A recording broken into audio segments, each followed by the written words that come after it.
dalam pergumulan perjuangan dan pengertian saya, Pak, itu pendidikan agama Kristen itu ternyata ada 3 dimensi.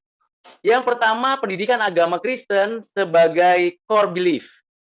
Jadi dia menjelaskan pengertian kekristenannya. Lalu ada sekarang di dalam konstruksi, perkuliahan atau kurikulum baik di sekolah maupun di perguruan tinggi, ada yang disebut mata pelajaran atau mata kuliah pendidikan agama Kristen. Nah, ini jadi 2 kan. Yang ketiga adalah pendidikan agama Kristen sebagai program studi.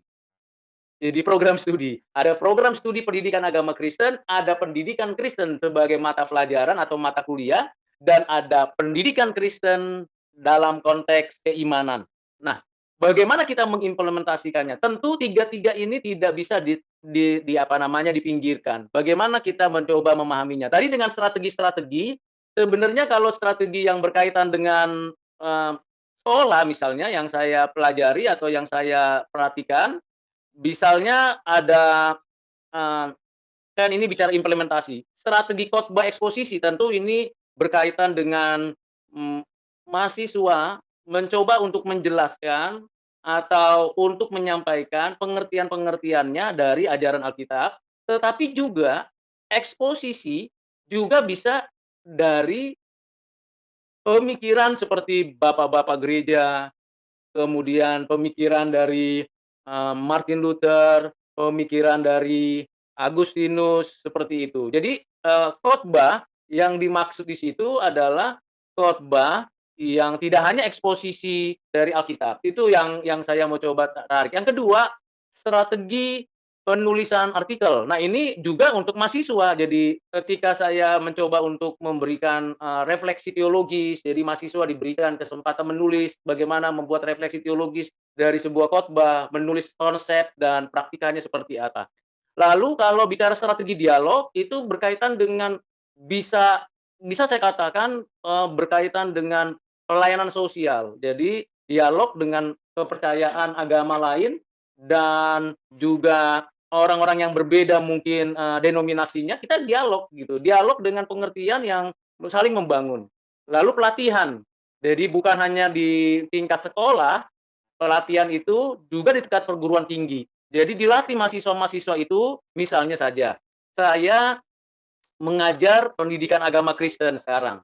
Ada 180 mahasiswa saya di pendidikan agama Kristen, mata kuliah, tapi bukan prodi mata pendidikan agama Kristen. Bagaimana melatih mereka? Buat pertama kelompok-kelompok mereka buat narasi dari Alkitab, buat apa namanya role play, lalu kemudian mereka boleh belajar menceritakan ulang apa dia mereka dilatih untuk menjadi pemimpin sekolah minggu. Padahal ini role play di dalam untuk bisa menyerap apa yang diajarkan. Karena kalau disuruh hafal, wah nggak zamannya lagi menghafal, nggak zamannya lagi, multiple choice, nggak zamannya lagi. Saya tidak pernah kasih lagi tugas untuk, esai, kuis, multiple choice. Tapi apa yang kamu dapat? Lalu coba ceritakan, coba dialogkan dengan topik ini. Jadi itu menjadi kekuatan, lalu tuliskan. Tuliskan apa yang kalian diskusikan, tuliskan. Jadi dia mulai bertahap bertahap, jadi sebenarnya pelatihan-pelatihan itu perlu sekali. Dari mulai awal saya lakukan itu tanpa tanpa melanggar koridor RPS dan kurikulum. Jadi, itu bisa dilakukan di kelas atau di luar kelas. Contoh misalnya, tadi saya suruh nonton film satu, video namanya Bible Project Bahasa Indonesia, yang film kartun itu ya, yang Bible Project Indonesia, mungkin Bapak Ibu juga bisa lihat itu di YouTube. Lalu kemudian itu hanya 5 menit, 9 menit coba. Oke, sekarang apa yang kalian dapat? Apa yang kalian perlu tuliskan, lalu diskusikan, lalu sampaikan di depan. Jadi dalam waktu yang singkat itu, dalam waktu 100 menit itu ternyata mereka exciting gitu ya dengan, "Wah ternyata saya baru dapat," gitu, baru ngerti. Nah itu pelatihan. Jadi kalau ditanya bagaimana, bagi mahasiswa Pak, ya implementasinya ya kita harus lakukan itu berulang-ulang dan di awal-awal saya kan ya memang di awal-awal saya itu mengajar itu atau menyampaikan, kebenaran-kebenaran itu model seminari model seminari. Jadi model seminari kan ketat, jelas, tegas begitu kan. Jadi ternyata, tidak ngebumi bagi mereka karena mereka rasa kita kok di sekolah umum tapi kok seperti di sekolah teologi ya, seperti itu. Sampai ada pemikiran mereka adalah, "Nanti Pak Gami punya gelar STH dan sarjana manajemen," misalnya. Saya bilang, "Oh kok bisa begitu?" Iya karena Ini kita dalam sekali, di gereja kami tidak diajarkan begitu. Lalu apa kaitannya dengan kami? Jadi kita cari cara, jadi integrasi dan segala macam, kita mulai latih. Jadi, eee, cara mengingatnya itu memang, jadi bukan seperti kita mengingat kalau saya belajar dulu bahasa Yunani itu musti maaf, di depan toilet saya itu musti saya tempel itu bahasa Yunani, bahasa Ibrani, supaya saya ingat, karena kan sebentar-sebentar dosen saya tuh nanya, "Rudi, coba jelaskan ini." Kalau nggak hafal, udah suruh keluar ruangan gitu kan, suruh hafal dulu. Nah itu saya nggak bisa buat begitu lagi, karena kalau dibuat begitu, mereka akan, wah, gelisah segala macam dan segala macam. Nah, bagaimana melibatkan mereka? Jadi bukan, learning center-nya itu adalah teacher learning center, tapi adalah, student learning center. Lalu saya tambahin lagi adalah, Christ learning center. Bagaimana Kristus? Bagaimana kalau Kristus ada di tengah-tengah kita? Apa yang kita mau katakan? Yesus sudah mengatakan begini. Jadi, ada perubahan-perubahan itu. Selain memang teknologi dan kesiapan. Jadi mahasiswa itu atau siswa itu, peserta didik itu tidak siap dari rumah, tidak siap dari gerejanya, tidak siap untuk belajar bagaimana memahami tentang keimanan Kristennya. Nah, karena tidak siap, bagaimana kita juga menjembatani itu? Kan tidak mudah. Kalau kita bombardir dengan bla bla bla bla bla, misalnya teologinya Calvin begitu ya, sola fide, sola ini, mereka akan bilang, "Pak, saya di sini jurusan teknik sipil," gitu. "Kok tiba-tiba saya diajarkan sola fide, sola gratia, sola scriptura, gimana nih?" Lalu, saya tanya-tanya juga sama anak-anak yang lain gitu, saya riset kecil-kecilan, "Apa sih manfaatnya?" "Nggak ada, Pak." Waduh, saya langsung tek gitu dalam hati saya. Lalu akhirnya saya coba cari-cari cara. Jadi memang proses pembelajaran ini karena kecepatan perubahan, itu yang disebut disrupsi kali ya, perubahan kecepatan penggunaan teknologi, membuat kita itu belum sempat mencicipi teori-teori yang lama yang kita sudah dapatkan, kita bagikan kepada anak-anak. Anak-anak sudah berubah haluan, dan sekarang sudah berubah haluan lagi. Dan, kecepatan perubahan dan ketekunan kita untuk mencari peluang-peluang itu memang perlu hikmat. Saya lihat, perenungan saya adalah waspada dan siap sedia, tadi saya katakan itu, sama seperti Calvin. Calvin itu perubahannya kan drastis sekali dia. Dia harus mengikuti proses itu dan dia tetap langsung, tapi ada yang tetap dia kerjakan, yaitu menulis. Menulis. Menulis core belief-nya, karena dengan menulis dia bisa mengungkapkan apa yang dia tahu dengan bahasa dalam konteksnya sehari-hari. Nah, ini menjadi menarik bagi saya, ini insightful bagi saya cara hidupnya Calvin. Walaupun dia ngikuti perubahan zaman, walaupun dia ngikuti, arus politik pada waktu itu, tapi yang intinya di dalam kehidupan rohaninya itu tidak berubah. Ini integritas, masalah integritas iman. Mengenai Calvin, Jean Calvin, kalau namanya itu bahasa Prancis Jean Calvin ya. Saya juga agak sulit mengucapkannya. Dia keluarga berjuis, Bu, keluarga berjuis, keluarga yang cukup, ber ber ber apa namanya, apa namanya, berharga begitu, punya punya posisi yang bagus. Orang tuanya juga berpendidikan, jadi dia memang keluarga yang cukup teratur, dan dia memang diberikan kebebasan untuk studi apa saja, termasuk didorong oleh ayahnya untuk jadi pelayan di gereja, umur 12 tahun. Dan itu atas dorongan ayahnya, walaupun dia sebenarnya lebih senang ke humanis. Dia belajar stoikisme, humanis, tetapi dia waktu belajar stoikisme itu, belajar tentang manusia dan mencari kebahagiaannya, ternyata ada sesuatu yang dihilangkan dari stoikisme, yaitu Tuhan, agama itu nggak boleh ada. Lalu dia membuat sebuah, apa namanya, sebuah garis yang tegas bahwa saya seorang humanis Protestan. Jadi seorang humanis Protestan. Jadi dia mengatur kehidupannya, keluarganya. Dia menikah dengan seorang perempuan yang akhirnya, ya saya cukup cukup, sedih juga membaca tulisan dia tentang, keluarganya yang, dengan istrinya dan dia punya anak, lalu meninggal gitu. Bagaimana dia mengatakan bahwa istrinya men-support dia, mendukung dia dalam setiap aktivitasnya. Jadi di sini memang keluarga itu sangat penting dan dia menulis dari buku, kalau saya ada kesempatan saya akan pelajari lagi itu The Clementia. The Clementia itu menjadi basis bagaimana dia memahami humanis yang cukup, apa ya, yang cukup kental, dan humanisnya itu yang menarik itu adalah dia tidak ikutin stoik. Dia buat istilah baru namanya humanis Protestan. Lalu itu yang dikembangkan.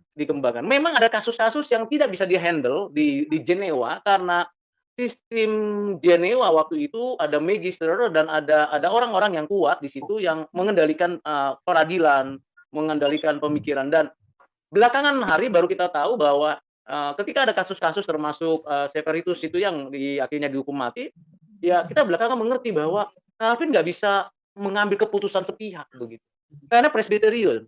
Jadi dia kalau begitu ngambil keputusan sepihak, dia udah masuk kepada wilayah yang selama ini dia tolak, yaitu otoritarian Pope. Dia kan maunya ini adalah kepemimpinan bersama, kepemimpinan kolegial gitu. Nah, itu dimulai dari mana? Dari rumahnya. Rumahnya dari anaknya, kakak adiknya itu 4 ya. Kalau baca, riwayat orang tuanya itu, cukup ya banyak orang-orang berhasil, orang-orang berpendidikan, orang-orang yang memiliki tapi, maaf kata meninggal muda begitu. Jadi, juga Calvin-nya begitu. Bahkan Calvin sampai di, edisi kelima, jadi menyelesaikan semua tugasnya itu, menulis itu saya kasih, contoh tuh apanya, gambarnya itu, fotonya, lukisannya itu memang dia sampai titik terakhir. Keluarganya yang dekat-dekat dengan dia, dia nulis begitu. Dia menulis bagaimana cintanya kepada Tuhan dan bagaimana dia kalau baca, kisah romantisnya berbeda dengan Nietzsche ya. Nietzsche kisah romantisnya berbeda. Akhirnya dia mati mati bunuh diri kalau Nietzsche. Tapi kalau Calvin tidak. Walaupun dia ditinggalkan, dia tetap semangat, cintanya tetap kepada kekasihnya dan orang tuanya tetap dihormati. Memang keluarga itu penting. Fondasinya jadi humanisnya dia benar-benar terlihat walaupun orang memandang Calvin dalam pengertian yang berbeda begitu. Tidak apa-apa, tapi monggo dibaca Calvin dalam membaca Calvin menurut Calvin begitu, bukan membaca Calvin menurut the second source atau the third source, tapi membaca Calvin menurut Calvin itu gimana. Ya, itu menjadi menarik kalau bisa digarap itu menjadi menarik. Oke, jadi kalau ke rumah sakit memang di rumah sakit itu karena ya dia punya pelayanan, ingin supaya orang-orang dilayani. Karena ada banyak orang yang migrasi ya dari Paris itu, dari orang-orang yang ingin dianiaya, dia jaga, dia berikan ruang itu. Bahkan ada tulisan terakhir atau artikel terakhir yang mengatakan bahwa Calvin juga mengutus jemaat untuk misionari ke Afrika. Nah, saya ingin dapatkan itu yang aslinya gimana sebenarnya gitu. Kan saya dapat dari second source. Jadi saya ingin dapat apa sih reason-nya Calvin itu setelah melakukan pelatihan lalu memberikan utusan kepada orang ke Afrika. Kok kenal Afrika gitu. Nah, ini menjadi menarik bagi saya. Jadi kalau lagi-lagi ketika saya juga membahas Karl Barth gitu, kalau ini Calvin memang tokoh-tokoh yang hebat ini dan umur 27 tahun Bapak Ibu. Sudah studinya sampai seperti itu banyaknya, saya kalau baca itu malu hati. Saya umur 27 tahun kemana? Kalau pertanyaan saya, "Hai Rudi, umur 27 tahun tahu kemana?" Gitu. Jadi menjadi malu juga sendirinya gitu. Jadi tapi ya, tidak ada yang terlambat untuk bertobat dan belajar bagi saya seperti itu. Humanis dan sangat hangat ketemu orang lain. Kalau dia sangat sensitif, kalau dia nggak suka ya kalau nggak disuka ya sudah dia pergi gitu, dia pergi aja daripada ribut begitu. Eee, Ketika saya baca ulang gitu ya, buku itu walaupun baca cepat, nuansa humanisnya dan nuansa hukumnya itu berbaur. Dan memang dia kelompok berjuis yang biasa dengan aturan-aturan yang sangat teratur. Jadi mau tidak mau ya basic life dia, latar belakang dia itu mempengaruhi. Sama seperti saya, latar belakang ayah saya yang begitu tegas, jelas begitu akhirnya mempengaruhi saya gitu. Kakek buyut saya itu juga begitu. Jadi, pejuang, melawan dulu kolonial Belanda dan Jepang itu mempengaruhi saya juga, jelas, tegas begitu. Nah, Calvin juga begitu, Pak Pendeta. Jadi memang, nuansa itu muncul lalu begitu diterapkan, kan dia langsung ambil keputusan kan. Kalau saya ditarik, itu salah satu yang menarik saya kalau telusuri, kalau saya dipanggil, saya harus jadi pemimpin. Nah itu menarik gitu. Kan dia dari Strasbourg, kan tadinya kan dia di Jenewa nggak disukai karena artikel itu kan. Artikel itu sangat sulit diterima karena bukan hanya bicara tentang kredo dan juga berbicara tentang, bagian yang lain gitu, tentang kehidupannya, kekristenan, tapi disiplin. Ini sangat menggoncang magisterium, sangat menggoncang karena dia memang sudah terbiasa hidup teratur, lalu hidup di jemaat, jemaat ini yang baru ini, macam-macam begitu, fitnah, menjelek-jelekan, merendahkan, melecehkan, gitu tuh muncul begitu. Nah, dia akhirnya nggak diterima, artikel, tapi jemaat sebenarnya butuh nggak butuh gitu. Kalau istilahnya gini, kalau, eee, disiplin orang lain okelah saya terima, tapi kalau disiplin saya janganlah gitu kan rata-rata itu seperti itu kita ya. Kalau kita melihat orang lain disiplin, wah bagus bagus, memang itu untuk kamu didisiplin karena supaya kamu bertobat. Begitu kita yang kena disiplin, baru kita mikir, kita protes biasanya kan begitu. Nah, ternyata banyak yang dikena disiplin atau tidak ikutin ketentuan, ditolaklah dia. Ditolak, lalu dia sebenarnya mau tarik lari ke Paris lagi sebenarnya. Lalu ada seorang yang dari, Strasbourg itu namanya siapa lupa namanya saya itu, dia minta, "Udahlah standby dulu di sini." Kita mau dengar khotbah-khotbah. Selama ini kan kami yang datang, sekarang kamu yang datang ke sini, saya undang dan kamu melayani di sini. Ternyata dia melayani di situ berhasil, gereja itu, jemaat itu berhasil luar biasa, dan dari Jenewa mikir, "Loh kok jadi mereka yang dapat berkat?" Kira-kira begitu kan. Lalu ditarik. Begitu ditarik, dia langsung ambil keputusan, "Kalau saya mau, di sini, saya jadi pemimpinnya." Wah, itu menjadi sesuatu tantangan berat. Nah, di situ kelihatan bahwa dia memang, orang yang memiliki otoritas, tapi juga sekaligus menggunakan teknik humanis. Memang dalam tulisannya itu kan sistematikanya ya, sangat jelas, runut gitu dari A sampai Z dan ketentuan-ketentuannya. Memang dia dipengaruhi oleh Bapak Agustinus ya, Bapak Agustinus, dan dia memang sekolah hukum, Pak Pendeta. Jadi di sekolah hukum itu sampai dengan 2 orang ahli, yang satu namanya Vierde dari Orleans, dia profesor di bidang hukum, yang satu dari Roma, Borges, yaitu Alcate. Nah itu ahli hukum yang sangat terkenal dan diakui oleh Roma. Lah dia belajar langsung di bawah profesor itu, menjadi ahli hukum, bahkan dokter bidang hukum dia di situ. Nah, sementara kalau di bidang teologinya dia sampai master saja, tapi dilanjutkan lagi ke filsafat dan pembelajaran pribadi. Dan ini menarik sekali kalau menurut saya, kombinasi ini dari latar belakang keluarga, jadi ada 3 latar belakang keluarga yang teratur borjuis dan dia orang-orang yang cukup, penting, lalu kemudian, kelompok, keagamaan Katoliknya dia ketat, sampai baru umur berapa dia bertobat gitu. Ngaku, padahal udah belajar, Luther dan sebagainya, baru dia ngaku. Ngaku di Jenewa ngakunya gitu, kira-kira mau ke Jenewa dia ngakunya, baru pergi ke Jenewa. Lalu kemudian pengaruh hukum. Jadi kombinasi kehidupannya ini mau tidak mau ketika ada kasus yang ada di Sepperitus itu ya, yang dia harus dihukum mati, dia tahu keputusan itu memang sangat melukai, tapi tidak mau, karena Sepperitus ini melakukan suatu pengkhianatan dan suatu, fitnaan. Jadi bacanya itu adalah dia melakukan tindakan di belakang layar yang membuat gereja bisa runtuh kepercayaannya kepada jemaat bisa runtuh kepada gereja kepercayaannya. Jadi harus ambil keputusan dan diterima oleh siapa? Oleh Magisteran itu, ya dewan dewan kota itu diterima. Akhirnya diputuskanlah. Nah, orang melihatnya Calvin nggak punya kasih. Ya jangan jangan begitu dulu gitu. Kita lihat dulu situasinya. Kalau kita diperhadapkan seperti Calvin, mungkin sebelum sebelum dewan dewan kota mengambil keputusan, mungkin kita sendiri ngambil keputusan langsung di tempat lain gitu. Kalau kita emosionalan begitu ya. Tapi Calvin menawarkan itu ke dewan kota. Nah, ini menjadi satu keputusan yang hukum yang tidak bisa. Memang itu catatan sejarah, catatan sejarah. Dan tidak ada gading yang tidak retak, tidak ada orang yang tidak punya kekurangan.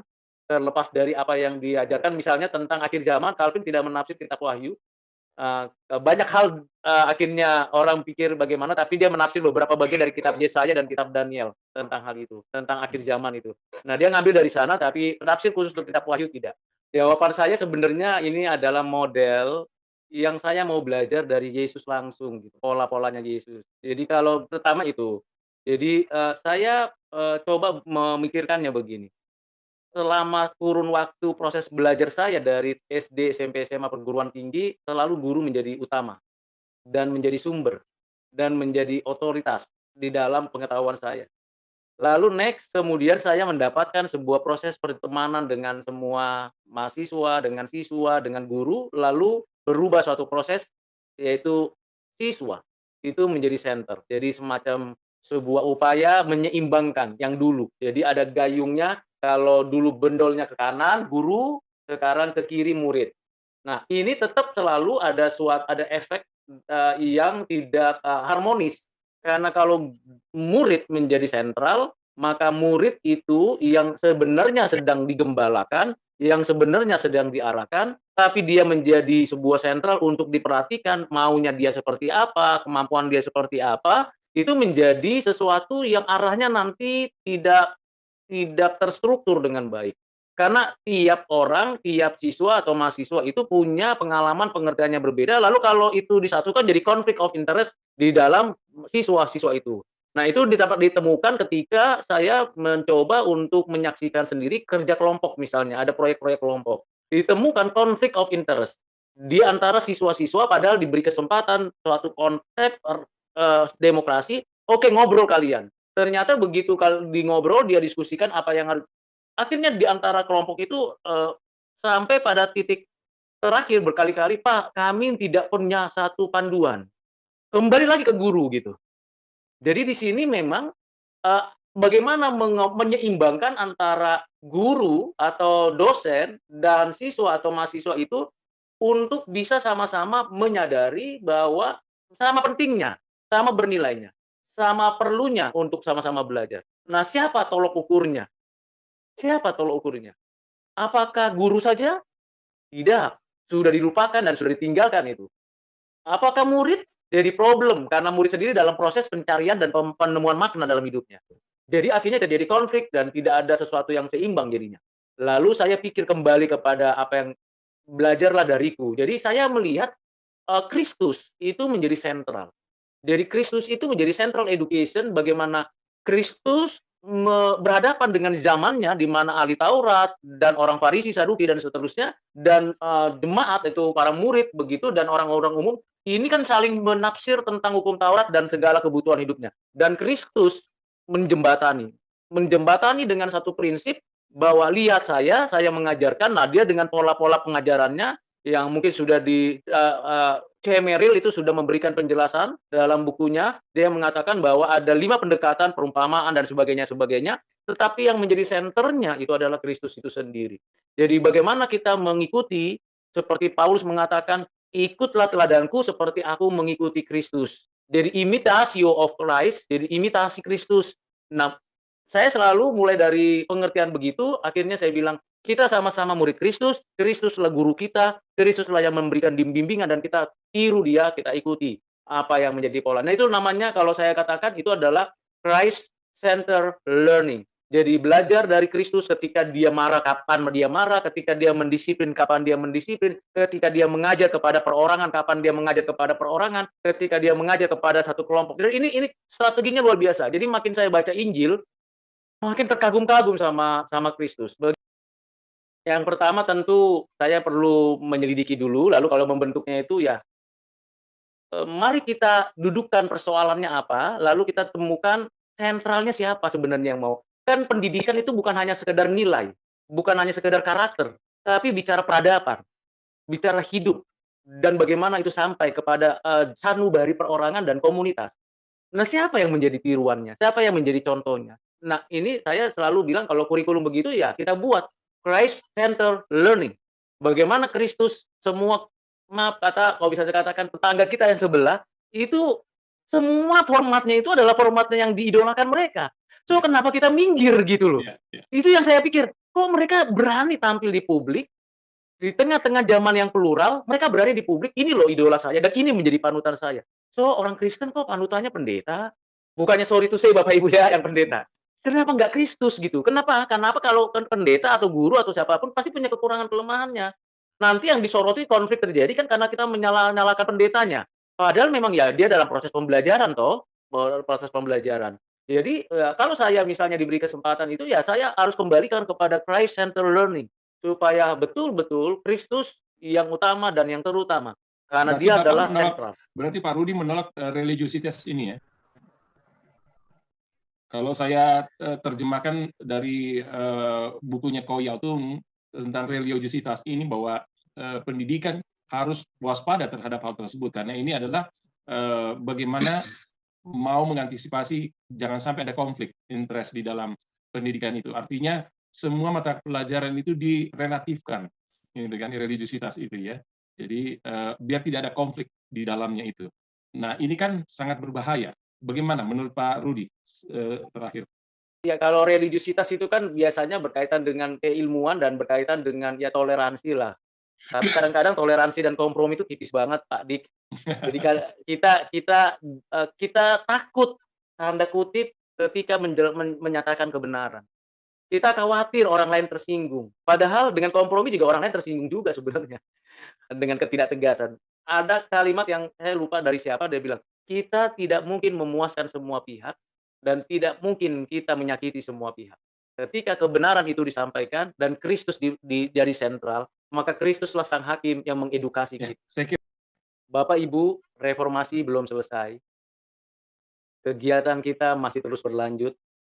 Mari kita bergandengan tangan, menjalankan semua kebenaran Tuhan, dan sudah ada contohnya dari Calvin sampai di tengah kesulitan pun ia tetap berjuang untuk suatu kebenaran yang dia yakini adalah benar. Dan kita percaya Kristuslah yang menjadi guru agung kita, penebus kita yang memerdekakan dan memenangkan kita. Mari terus lanjutkan reformasi, di gereja kita, maupun juga di keluarga kita, di sekolah, di kampus kita. Lelah, banyak yang mungkin suka dan tidak suka, tapi mari kita memandang kepada Kristus yang duduk di sebelah kanan Allah, yang selalu mendoakan kita dan menanti-nantikan kita. Kita berjuang terus, Tuhan memberkati, dan terima kasih untuk pertanyaan-pertanyaan yang menggugah hati dan mendorong saya untuk terus belajar.